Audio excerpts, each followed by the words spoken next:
the continuation of the strike at this point. It is not a continuation of strike by Numsa, it is a continuation of a strike by employers.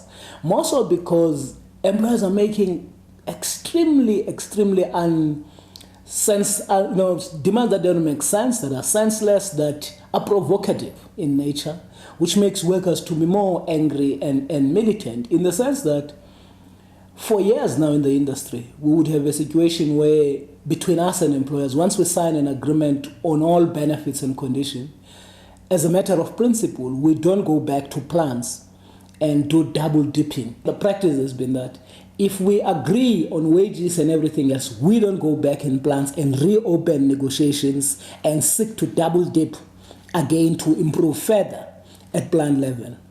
Once we agreed, we have agreed. Numsa still maintain that we support that, and Section 37 which basically governs that, must be retained as it is. But employers are saying we want something further than that.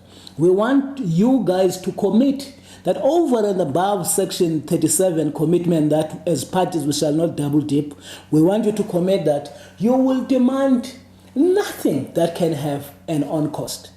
Now, that's not wise, that's stupid. Secondly, we have no right to take away the right of workers as individuals, as a collective, and as workers who belong to a union, that we say to them, your right to raise anything that can have an on cost is curtailed by a union that have signed an agreement that you can raise anything as workers in your established, whether small or big, but it must not have an on cost. And when workers raise it, employers will bring to those workers an agreement signed by their union that, listen, you can talk to us, but what you talk to us about cannot have an on cost. We reject that. We think we are being coerced, we are being pushed by employers to sell out workers, and the implication for that are too ghastly to contemplate, because then you are going to have workers embarking on illegal strikes, doing all sorts of things, because basically there's no need for employers to do what they are doing, because in our experience, in many cases, it becomes employers, for instance, who will approach a union and say, we want to talk about shift change, because we've got a market that has grown.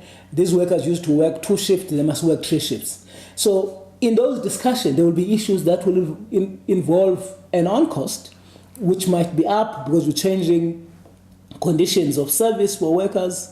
And between workers and management in that plant, they should be able to debate that. Or employers will approach us and say, listen, we want to introduce an incentive scheme. We're proposing that if we make the target, we will pay you 100 Rand. The union must be able to negotiate at that level to say, look, we think 100 Rand is too little. Can't you give us 200 Rand? And employers want to take away absolutely that right. The second right they want to take away, they want to maintain that, and it's very strange, they want us to take funny decisions, and they anger workers, this decision. One of those decisions is that they want the union to sign again that new entry workers in the industry, they will be paid at half of what is being paid in the industry. First, we don't represent workers who are not employed. We represent the current workforce. Why would we have a right to speak for workers who have not yet been employed and have their foot in the labor market today?